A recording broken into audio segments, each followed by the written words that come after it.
$2000, फिर 5000, 5500, 6600, 5600। वो भी मैं आपको बताता हूँ मैंने क्यों डिलीट किए। और ये बात आपको लोग नहीं बता रहे, और लोग इस वजह से नहीं बता रहे, हमने बहुत ही स्पीड से बहुत ही जल्दी जल्दी आर्टिकल पब्लिश करना शुरू कर दिए। बहुत ज़्यादा यूज़र हो गए थे, ब्लॉगर्स बहुत ज़्यादा हो गए थे। पीक टाइम था जब गूगल को कुछ ना कुछ ऐसा करना था कि इस चीज़ को कंट्रोल किया जाए। गूगल को पता लग गया कि अब जो है ना कुछ अरसे के अंदर ये जो सर्च इंजन है ना ये एक ट्रैश बन जाएगा, इस वजह से इसको रोकना पड़ेगा। लोगों के स्क्रीनशॉट्स आना शुरू हो गए कि मेरी वेबसाइट पेनलाइज हो गई, इसकी वेबसाइट पेनलाइज, इसकी वेबसाइट। लेकिन अब जो कर रहा है ना, अब उसको आपने कहना है कि तू खुद क्यों नहीं बना लेता। ये सिचुएशन हुई भी है इस वक्त मार्केट की। अस्सलाम वालेकुम। पहले आप ये मेरी पुरानी वीडियो देखें, फिर मैं आपको मुकम्मल स्टोरी सुनाता हूँ कि असल मामला क्या है। तकरीबन 11 लाख रुपए है जो कि 2 महीने में मैंने सेव किया है। इसके अलावा जो वेबसाइट के अखराजात वगैरह हैं वो साइड करके ये 11 लाख रुपए वो हैं जो मैंने 2 महीने में सिर्फ सेव किए हैं। ये कहानी है 2019 की, जब मैंने फ़र्स्ट टाइम ब्लॉगिंग शुरू की थी। हुआ कुछ इस तरह से था कि मैं ब्लॉगिंग नहीं करता था उस टाइम पर, बिल्कुल फ्रेश, कुछ भी मुझे आइडिया नहीं था ब्लॉगिंग का। तो क्या हुआ कि मैंने एक दफ़ा, मेरे बड़े भाई ने मुझे इंट्रोड्यूस करवाया ब्लॉगिंग से, और उन्होंने मुझे कहा कि अगर तुम इस फील्ड के अंदर मेहनत करोगे तो मैं तुम्हें जानता हूँ कि तुम बहुत ज़्यादा यहाँ से पैसा कमा सकते हो और बहुत ज़्यादा सक्सेस तुम्हें मिल जाएगी। खैर मेरा भाई, 2 भाई थे बड़े जो ब्लॉगिंग कर रहे थे, उन्होंने मुझे मोटिवेट करने की बहुत कोशिश की, लेकिन मैं मोटिवेट नहीं हुआ और मैंने ब्लॉगिंग शुरू नहीं की। फिर क्या हुआ कि मेरे से जो मेरा बड़ा भाई है उसकी ब्लॉगिंग से ना इनकम आना शुरू हो गई। तो जब उसकी इनकम आना शुरू हो गई और जब मैंने देखा कि उसने पैसा कमाना शुरू कर दिया, तो मैंने सोचा कि यार ये लोग सही बोल रहे थे और मुझे भी ब्लॉगिंग स्टार्ट करनी चाहिए। मेरे भाई मुझे ये कहते थे कि तुम बहुत ज़्यादा लाइक हो और बहुत ज़्यादा काम करते हो, मेहनत करते हो और तुम कर सकते हो, और टाइम भी तुम्हारे पास बहुत ज़्यादा है। तो मैंने जब एफएससी कर ली थी तो उसके बाद मैंने ब्लॉगिंग शुरू कर दी, क्योंकि कोई और मेरे पास ऑप्शन नहीं था, कहीं यूनिवर्सिटी में गया नहीं, तो डिग्री मेरे पास थी नहीं, जॉब मैं कर नहीं रहा था। खैर करते कराते उन्होंने मेरे लिए एक वर्डप्रेस सेटअप कर दिया, एक वेबसाइट बना दी मेरे लिए, जहाँ पर मैंने आर्टिकल पब्लिश करना शुरू कर दिया। तो स्टार्टिंग में उन्होंने मुझे इसी तरह से सिखाया जिस तरह मैं अपने चैनल पे आप लोगों को सिखा रहा था, एक एक स्टेप, हर चीज़ इंस्टॉल करके दे दी, और मुझे सिर्फ लिखने का काम दे दिया कि इस पे तुम आर्टिकल पब्लिश करो। तकरीबन 3 महीने भी नहीं हुए थे मेरी वेबसाइट को कि मेरी वेबसाइट के ऊपर ट्रैफिक आना शुरू हो गया, और ज़्यादा ट्रैफिक आना शुरू हो गया। पहले 1000, फिर 2000, फिर 3000, इस तरह से ट्रैफिक इंक्रीज़ होना शुरू हो गया मेरी वेबसाइट पे। अब सीन ये हुआ कि जैसी ट्रैफिक आया ना, तो मैंने गूगल एडसेंस के लिए अप्लाई किया और एडसेंस अप्रूव हो गया, और उसी महीने गूगल एडसेंस के ऊपर इतनी इनकम बन गई, क्योंकि हाई सीपीसी वेबसाइट थी तो इनकम उसके ऊपर बनना शुरू हो गई।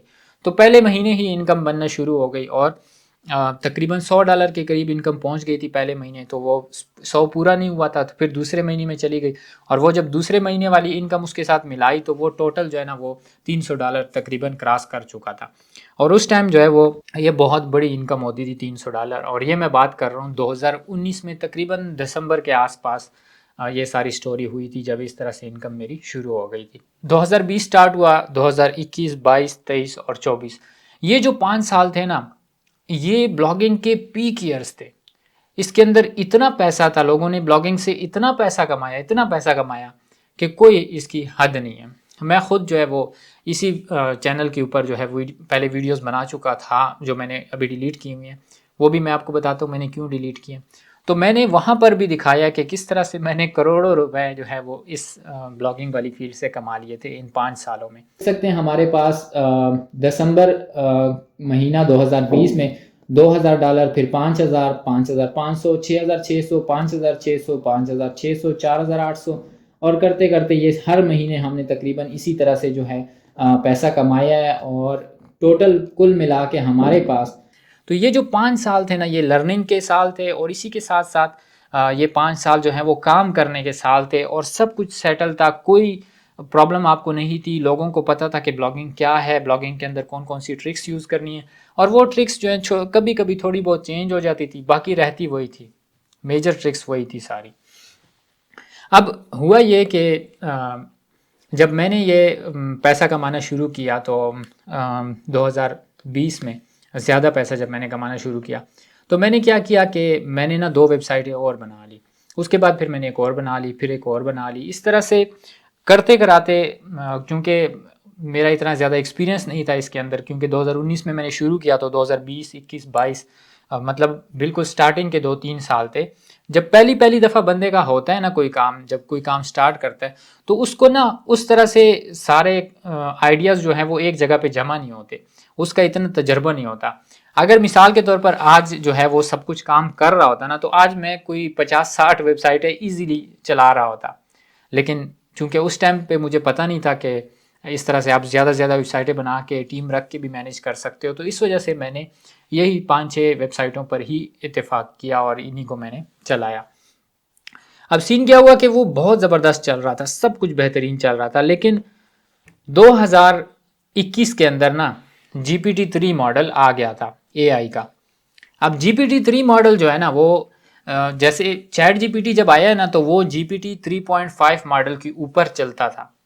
चैट जीपीटी इन इटसेल्फ कोई मॉडल नहीं है, ये सिर्फ एक इंटरफेस है। इसके पीछे जहाँ से ये डाटा लेता है ना वो मॉडल है। तो वो AI का जो लैंग्वेज मॉडल था वो GPT-3 सबसे पहले रिलीज हुआ था। तो जैसे ही GPT-3 रिलीज हुआ तो बहुत सारे जो हमारी कम्युनिटी के अंदर लोग थे उन्होंने अपनी वेबसाइटें बेचना शुरू कर दी, क्योंकि उनको पता लग गया था कि आगे AI का दौर आ रहा है और चीज़ें ख़राब हो जाएंगी। मैंने भी कोशिश की, मेरे भाइयों ने भी, हमने कोशिश की कि हम वेबसाइटें सेल कर दें। मेरे एक भाई ने जो है वो सेल भी कर दी थी, जो कि तकरीबन 4 करोड़ से ऊपर उसने अपनी वेबसाइट सेल कर दी थी, सिर्फ एक वेबसाइट की बात कर रहा हूँ। अब मैंने जो है, मैंने और मेरे दूसरा जो मेरे से बड़ा भाई है उसने भी कोशिश की कि हम सेल करें, लेकिन हमारी जो है वो किस्मत इतनी अच्छी नहीं थी और हमारी वेबसाइटें सेल नहीं हुई। हमने क्या किया, हमने सोचा कि चलो ये जो हमारे पास टाइम अभी भी है जिसके अंदर AI जो है वो इतना स्प्रेड नहीं हुआ, क्योंकि हम लोग फील्ड के अंदर थे और हमें पता था कि जिस हिसाब से AI तरक्की कर रहा है ना, ये वेबसाइटें वगैरह, ये ब्लॉगिंग, ये सब कुछ एक दिन ख़त्म हो जाएगा। और बजाय इसके कि कोई बंदा गूगल पे जाके सर्च कर रहा है, वो डायरेक्ट AI से पूछेगा अपना क्वेश्चन और वो उसको आंसर दे देगा। फिर वो आगे उससे बात भी कर सकता है, उस आंसर को रिफाइन कर सकता है, डिफरेंट इन्फॉर्मेशन जो उसको चाहिए उसको ढूंढने की ज़रूरत नहीं पड़ेगी, वो पूछेगा आंसर मिलेगा, पूछेगा आंसर मिलेगा। तो सब लोग डर गए थे AI से, क्योंकि AI जब आ गया तो GPT-3 मॉडल। लेकिन हम लोगों ने क्या किया कि हम लोगों ने कहा कि बजाय इसके कि इससे डरा जाए या इसका कोई वो किया जाए, हमें वो चीज़ बड़ी इंटरेस्टिंग लगी और हमारे लिए ना बड़ी एक एस्टॉनिशिंग सी बात थी कि यार ये जो काम हम सुबह शाम बैठ बैठ के हम कर रहे थे वो AI से इतनी ईजिली हो सकता है। तो हमने जो है सोचा कि अब हमने इतने ज़्यादा आर्टिकल पब्लिश करने, इतनी जल्दी जल्दी आर्टिकल पब्लिश करने कि जैसे ही ये चीज़ मेन स्ट्रीम होगी, जब ये आम लोगों के पास पहुंचेगी, उससे पहले पहले हमने यहाँ से सारा पैसा निकाल लेना है जो हमें चाहिए होगा। अब सीन क्या हुआ कि मैंने अपनी 3 बड़ी वेबसाइटें उस टाइम पे थी और उन तीनों के ऊपर हमने AI यूज़ करना शुरू कर दिया। जहाँ पे हम डेली 2 आर्टिकल, 3 आर्टिकल या 4 आर्टिकल पब्लिश कर रहे होते थे मैनुअली, वो भी पूरी पूरी टीम 10-10, 12-12 बंदे रख के हम पब्लिश कर रहे होते थे। वो भी टीम का भी मैं आपको बताता हूँ कि मैंने किस तरह से रखी थी। हमने ना AI से आर्टिकल लिखवाना शुरू कर दिए, फिर उसको एक बंदा जल्दी जल्दी एडिट करके देख लेता था कोई गलती वगैरह तो नहीं है, क्योंकि उस टाइम AI बहुत ज़्यादा गलतियाँ करता था, तो वो मिस्टेक्स वगैरह रिमूव करके वो पब्लिश कर देता था। अब ना पूरी की पूरी जो SEO इंडस्ट्री थी, जो ब्लॉगिंग की इंडस्ट्री थी, वहाँ पर लोगों की ये डिस्कशन चल रही थी कि ये AI जो है इसको हमें यूज़ करना चाहिए या नहीं, और AI को गूगल इंडेक्स करेगा या नहीं। और ये बात हो रही है 2022 में चैट जीपीटी के रिलीज होने से पहले, और अभी चैट जीपीटी का किसी को आइडिया भी नहीं था कि ये चैट जीपीटी भी आएगा। इससे पहले टूल होते थे जैसे कि जारविस नामी टूल होता था, फिर बाद में उसका नाम चेंज करके कुछ और रख दिया था। इसी तरह से निशिज एक टूल होता था, इसी तरह से ये वर्ड हीरो और ये जितने भी न्यूरॉन राइटर वगैरह है ना, इस तरह के क्लोजर्स कॉपी वगैरह इस तरह के टूल्स होते थे जो GPT-3 को ही रन करते थे, GPT-3 के थ्रू वो सारा काम करते थे। हमने बहुत ही स्पीड से बहुत ही जल्दी जल्दी आर्टिकल पब्लिश करना शुरू कर दिए और ऐसा ऐसा क्योंकि जब AI आ गया था ना, तो जो अच्छे वाला जो ट्रैफिक था ना, जो वेबसाइटों पे लोग आते थे, वो ऐसा ऐसा कम होना शुरू हो गया ना। आइडिया हमें हो गया था कि ब्लॉगिंग जो है वो अब सस्टेन नहीं कर पाएगी, लाजमी ऐसा मौका आएगा कि ये ब्लॉगिंग ख़त्म हो जाएगी। अब उसके बाद एक धमाका हुआ कि चैट जीपीटी जो है वो रिलीज़ हो गया 2022 के एंड पे, मोस्ट प्रोबेबली ये दिसंबर के आसपास कहीं रिलीज़ हुआ था ये। तो 2023 का जो स्टार्टिंग था ना, उसके अंदर जब चैट जीपीटी वायरल हो गया तो हज़ारों नहीं लाखों लोगों ने यूट्यूब पर ये वाली वीडियोस बनाना शुरू कर दी कि चैट जीपीटी के थ्रू अपनी वेबसाइट बनाएं, 10 मिनट के अंदर वेबसाइट बनाएं और वहाँ से लाखों रुपए कमाएं, करोड़ों रुपए कमाएं। और सीन क्या हुआ कि ब्लॉगिंग के अंदर इतने ज़्यादा लोग आ गए, इतने ज़्यादा, इतनी सेचुरेशन हो गई कि मिसाल मान लो कि जहाँ पर डेली 10 वेबसाइटें लेट से आर्टिकल्स पब्लिश कर रही थी ना, वहाँ पर करोड़ों ने पब्लिश करना शुरू कर दिया। इतना रेशो हो गया था, बहुत ज़्यादा यूज़र हो गए थे, ब्लॉगर्स बहुत ज़्यादा हो गए थे। तो ये वो एक पीक टाइम था जब गूगल को कुछ ना कुछ ऐसा करना था कि इस चीज़ को कंट्रोल किया जाए, क्योंकि गूगल के ऊपर जो है वो एआई कंटेंट बहुत ज़्यादा रैंक होने शुरू हो गया था, और जो कि कभी उसके अंदर कोई प्रॉब्लम होती थी, कभी गलत इन्फॉर्मेशन होती थी, बहुत कुछ, मतलब क्वालिटी कंटेंट नहीं रैंक हो रहा था, क्योंकि लोगों ने तो एक एक बंदे ने बस आर्टिकल पब्लिश करना शुरू कर दिए बगैर किसी असिस्टेंस के, उसको चेक नहीं किया, फैक्ट चेक नहीं किया। बहुत सारी वेबसाइटें ऐसी हैं, उन्होंने इसी टाइम पे ना एक फैक्ट चेक का एक बंदा रख लिया था जो यही काम करता था, सिर्फ फैक्ट चेकिंग का। तो इस दौरान ना गूगल को पता लग गया कि अब जो है ना कुछ अरसे के अंदर ये जो सर्च इंजन है ना ये एक ट्रैश बन जाएगा, इस वजह से इसको रोकना पड़ेगा हमें। तो सबसे पहले उन्होंने क्या किया कि जितनी भी एआई वेबसाइटें पब्लिश कर रही थी ना आर्टिकल्स, उनके खिलाफ ना क्रैक डाउन शुरू कर दिया। कुछ अरसे में हम देख रहे थे कि जो एआई से लिखता था ना वो आर्टिकल वो रैंक ही नहीं होता था, ना ही वो इंडेक्स होता था। इस दौरान ना मैं अपनी वेबसाइटों पे बहुत ज़्यादा आर्टिकल पब्लिश कर चुका था, 5-5, 6-6, 7-7 हज़ार आर्टिकल, वो सारे इंडेक्स भी थे और अर्निंग भी हो रही थी मेरी। तकरीबन 4,000 से 5,000 डॉलर के बीच में अर्निंग वो मेरी उसी तरह से मुसलसल चलती हुई आ रही थी, जो पहले एआई के बगैर जो होती थी वो अब एआई के साथ जो है वो 4-5 हज़ार हमने सस्टेन की हुई थी। क्योंकि ब्लॉगिंग के अंदर जो है अर्निंग पे जाना मुश्किल नहीं है। मिसाल के तौर पर आपने $1,000 पर मंथ टच कर लिया किसी एक वेबसाइट से, फिर 2,000 पे, फिर 3,000 पे चले गए। ये चीज़ मुश्किल नहीं थी उस टाइम पर। उस टाइम पे मुश्किल ये थी कि आप 1,000 पे गए और फिर आप उससे ऊपर जा रहे हैं, नीचे नहीं आ रहे, ये चीज़ मुश्किल होती थी। तो हमने क्या किया, जब एआई आ गया ना, जब ट्रैफिक डिवाइड होना शुरू हो गया डिफरेंट डिफरेंट जगहों पर, तो उसके बाद उसको मेंटेन करना बहुत मुश्किल था और गूगल ने उसको इम्पॉसिबल बना दिया था मेंटेन करना। फिर क्या हुआ जी, कुछ अरसे में हम देखते हैं कि ना तो एआई कंटेंट रैंक हो रहा है, ना ही एआई कंटेंट जो है वो इंडेक्स हो रहा है गूगल के अंदर। क्योंकि जहाँ पर इंडेक्सिंग की अगर मैं आपको मिसाल दूँ ना, जैसे आपके पास 1 लीटर की बोतल है ना, उस 1 लीटर की बोतल में 1 लीटर पानी ही आ सकता है। तो अगर आपके पास 10 लीटर पानी हो और उसको आप 1 लीटर की बोतल में डालने की कोशिश करेंगे तो 9 लीटर पानी जो है वो आपका ज़ाया हो जाएगा और 1 लीटर उसके अंदर आएगा, क्योंकि वो तो 1 लीटर की बॉटल है। तो यही सेम एग्जाम्पल जो है वो गूगल की क्रॉलिंग के ऊपर जो है वो फिट होती है, कि गूगल जितने पेजेस को क्रॉल कर सकता है और जितने को क्रॉल करना वो ठीक समझता है, क्योंकि क्रॉलिंग पे भी खर्चा आता है। जैसे मिसाल के तौर पर अगर एक लेटर वाला आता है, पूरे मोहल्ले के सारे लेटर्स जो है हर एक घर में लेटर दे कर जाता है, तो इससे उसका खर्चा होता है, तो टाइम लगता है। इसी तरह से इस पे जब आप अनलिमिटेड अमाउंट में करते हैं तो बहुत खर्चा आता है। तो क्रॉलिंग पे भी गूगल का खर्चा आ रहा था और गूगल को इतने ज़्यादा पेजेस क्रॉल करने पड़ रहे थे जो एआई से लोग बनाते जा रहे थे इंक्लूडिंग हम लोगों के। तो गूगल ने क्या किया कि इनकी क्रॉलिंग ही बंद कर दी। तो पर्सनल वेबसाइट्स जो भी शुरू करता था ना, उसकी क्रॉलिंग गूगल ने बंद कर दी। उसके लिए उन्होंने इंट्रोड्यूस करवाया EEAT फैक्टर। उसके अंदर ये होता था कि जिस वेबसाइट की अथॉरिटी नहीं होती थी ना, डोमेन अथॉरिटी जिस वेबसाइट की नहीं होती थी, उसके तो वो देखते ही नहीं थे कि ये आर्टिकल क्या पब्लिश कर रहा है, बस उसके ना इंडेक्स हो रहे थे ना ही उसके रैंक हो रहे थे। अब चूंकि हमारी अथॉरिटी भी बनी हुई थी, मेरी अपनी वेबसाइट की डोमेन अथॉरिटी तकरीबन 42 थी, मेरा ख्याल है 41-42 के आसपास डोमेन अथॉरिटी बनी हुई थी। और इतनी डोमेन अथॉरिटी जो है वो बहुत ज़्यादा थी गूगल की नज़र में। 2023 का स्टार्ट से लेकर 2023 के एंड तक सब कुछ हमारा नॉर्मल चल रहा था। फिर 2023 के एंड पे ना एक अपडेट आई है, तकरीबन यही दिसंबर के आसपास, नवंबर थी या दिसंबर थी, सही मुझे याद नहीं है, लेकिन एक अपडेट आई गूगल की कोर अपडेट। और उस कोर अपडेट में उन्होंने जो भी एआई कंटेंट जिस वेबसाइट ने भी पब्लिश किया था उसको इन्होंने टारगेट किया। ज़्यादातर लोग ये कह रहे थे कि इन्होंने एआई कंटेंट को टारगेट किया, और ज़्यादातर लोग ये कह रहे थे कि इन्होंने जनरल जो वेबसाइटें हैं ना ब्लॉगिंग की, उनको सबको टारगेट किया। अब सीन क्या हुआ कि इस दौरान 2 स्टोरियां हुई थी। नंबर 1 तो गूगल को खुद समझ आ रही थी कि उनका अपना सर्च इंजन जो है वो उसका यूज़ फ्यूचर के अंदर कम हो जाएगा, लोग एआई से क्वेश्चंस पूछना शुरू कर देंगे, तो सर्च क्वेरीज ज़्यादातर एआई पे शिफ्ट हो जाएंगी। ये एक उनको प्रॉब्लम थी। और दूसरी प्रॉब्लम उनको ये थी कि जो सर्च क्वेरीज अभी भी गूगल पे हो रही है ना, उसका आंसर भी एआई से आ रहा है, क्योंकि लोग एआई से लिख लिख के आंसर दे रहे हैं ना, तो वो भी एआई कंटेंट है, तो उससे लोग जो है वो कहेंगे कि मैं एआई का लिखा हुआ ढूंढ ढूंढ के पढ़ने के बजाय मैं डायरेक्ट एआई पे जाके क्यों ना पढूं, जो कि मेरे लिए ईजी होगा। तो गूगल के लिए ये बहुत ही एक ऐसी पोजीशन थी जहां पर उनको कोई ना कोई एक्शन तो लेना ही था। गूगल ने क्या किया है, गूगल ने एक अपडेट, कोर अपडेट में जो भी इस तरह की वेबसाइटें वो कर रही थी उनकी ना वेबसाइटों पे ना बहुत ज़्यादा पुश कर दिया, हिट्स लगाना शुरू कर दी, पेनल्टीज लगाना शुरू कर दी। और उसके अंदर मेरी एक मेन वेबसाइट जिसके ऊपर उस वक्त तकरीबन 40,000 ट्रैफिक आ रहा था डेली का, 40,000 डेली, उसके ऊपर ट्रैफिक कम होके ना 18,000 पे आ गया।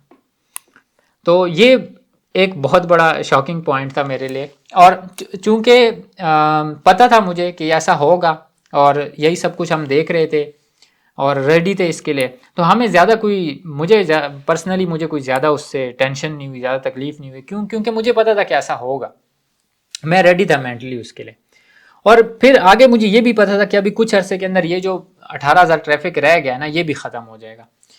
अब सीन क्या हुआ कि वो 18,000 ट्रैफिक ना कुछ अर्सा चलता रहा, तकरीबन 2024 के मार्च या अप्रैल था या मार्च था मोस्ट प्रोबेबली, उसके अंदर एक और कोर अपडेट आ गई। ये जो कोर अपडेट थी ना, ये अप्रैल या मार्च कोर अपडेट 2024 वाली, इसके अंदर इतना नुकसान हुआ, इतना नुकसान हुआ कि गूगल ने एक भी ऐसी वेबसाइट नहीं छोड़ी जो ब्लॉगिंग की इंडिविजुअल्स या पर्सनल कोई साइट हो और वहाँ पर ट्रैफिक आ रहा हो, एक भी नहीं छोड़ी। जिन लोगों ने एआई से काम किया था उनको भी स्ट्राइक, जिन्होंने एआई के बगैर काम किया था उनको भी स्ट्राइक, सबको स्ट्राइक दे दी। सिर्फ वो वेबसाइटें रह गई थी जिनकी डोमेन अथॉरिटी बहुत ज़्यादा थी। हमारे जो फेसबुक ग्रुप्स हैं जहाँ पर हम यही चीज़ें डिस्कस करते रहते हैं कि ब्लॉगिंग में क्या चल रहा है, काफ़ी सारे फेसबुक के ग्रुप्स बने हुए हैं जहाँ पर एसईओ डिस्कस होती है, ब्लॉगिंग वगैरह डिस्कस होती है, इंटरनेशनल कम्युनिटी होती है वहाँ पे। वहाँ पर हमने देखना शुरू कर दिया कि डेली जो है वो लोगों के स्क्रीनशॉट्स आना शुरू हो गए कि मेरी वेबसाइट पेनलाइज हो गई, इसकी वेबसाइट पेनलाइज, इसकी वेबसाइट। ट्विटर के ऊपर भी काफ़ी हंगामा शुरू हो गया था। तो गूगल ने वहाँ पर जितनी भी पर्सनल साइट्स थी उन सबको ही डबो कर रख दिया। और उसके बाद सीन ये हुआ कि जो बड़ी बड़ी कंपनीज होती थी जो कि सिर्फ गूगल के ऊपर डिपेंड नहीं करती थी, वही कंपनीज चल रही थी, वो उनकी ही वेबसाइटें चल रही थी गूगल पे भी, उसके अलावा सारी वेबसाइटें गायब होना शुरू हो गई गूगल से। और इस दौरान जो मेरा 18,000 ट्रैफिक आ रहा था वो कम हो के कितना हो गया, वो कम हो के सिर्फ रह गया 1,000 ट्रैफिक एक वेबसाइट पे। दूसरी वेबसाइट जहां पर तकरीबन 5,000 के करीब ट्रैफिक था वो कम होकर 200 पे रह गया। एक और थी जहां पर 5-6 के करीब 5-6 हज़ार के करीब ट्रैफिक था, वो भी कम होके कितना रह गया, वो भी तकरीबन 150 पे रह गया। तो टोटल कुल मिला के मेरे पास 700-800, ये दो वेबसाइटों का और बड़ी वेबसाइट का 1,000, कुल मिला के 1,500 के करीब मेरे पास ट्रैफिक रह गया। और वो 1,500 भी, उसके अंदर यूनाइटेड स्टेट्स का ट्रैफिक जो था वो कम था, बाकी जो जनरल ट्रैफिक था वो ज़्यादा था। क्योंकि उन्होंने ये भी किया था कि जिन कंट्रीज़ के लॉज सख्त है ना वहाँ पर और सख्त एक्शन लिया था गूगल ने, ताकि एआई कंटेंट बिल्कुल रैंक ही ना कर सके। तो गूगल ने ना स्टार्टिंग में एआई को ना साइड लाइन करने की कोशिश की थी, उसको उसको कबूल नहीं किया था, एम्ब्रेस नहीं किया था उसको। और फिर उन्होंने क्या किया, फिर उनको पता लग गया था कि चैट जीपीटी तो सारा मार्केट ले जाएगा, फिर उन्होंने भी एआई को यूज़ करना शुरू कर दिया, उसके अपने एआई वगैरह जेमिनाई बार्ड वगैरह बनाने शुरू कर दिए थे। तो इस टाइम ये जो ब्लॉगिंग जब बिल्कुल ख़त्म हो रही थी ना, इस टाइम पर एक चीज़ सबको क्लियर थी कि उसकी वेबसाइट नहीं चल रही, उसकी वेबसाइट पैसे नहीं कमा रही, उसका अपना एडसेंस जो है वो खाली पड़ा हुआ है और वहाँ पर पैसे नहीं आ रहे। और ये बात मुझे भी पता थी। और इस सबसे पहले यानी कि तकरीबन जब चैट जीपीटी आया था ना, मुझे याद पड़ता है जब चैट जीपीटी आया था उस टाइम मैं चैट जीपीटी के ट्यूटोरियल्स बना रहा था जहाँ से मैं लोगों को बताता था कि चैट जीपीटी से आपने आर्टिकल्स किस तरह से लिखने हैं।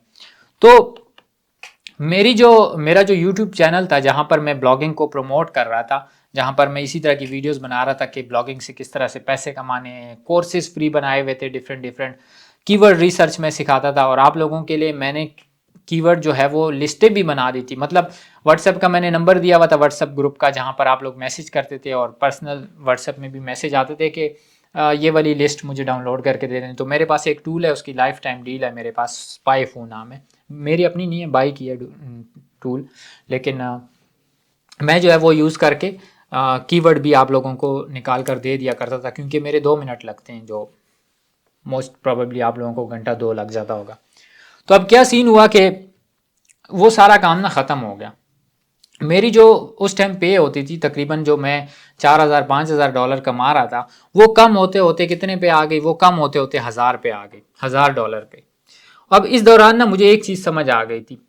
अब चूंकि मैं खुद एक ऐसी पोजीशन में था जहां पर नीचे स्टूडेंट्स थे जो मुझसे पूछते थे कि अब हम क्या करें, एआई तो बहुत ज़्यादा फैलने लग गया, और दूसरी तरफ मेरे ऊपर अपना इतना प्रेशर था कि मेरी अपनी वेबसाइटें जो है वो मुसलसल डाउन जा रही थी और मुसलसल ट्रैफिक वहां पर कट हो रहा था। तो मैं खुद उसमें था, फिक्र में था कि मैं क्या करूं। दो हमारे पास सिचुएशंस थी। पहली सिचुएशन ये कि हम एआई को यूज़ करके बहुत ज़्यादा वेबसाइटें बनाएं और ट्राई करके देखें कि क्या होता है, और दूसरी सिचुएशन ये थी कि हम लोग कुछ और शुरू कर लें।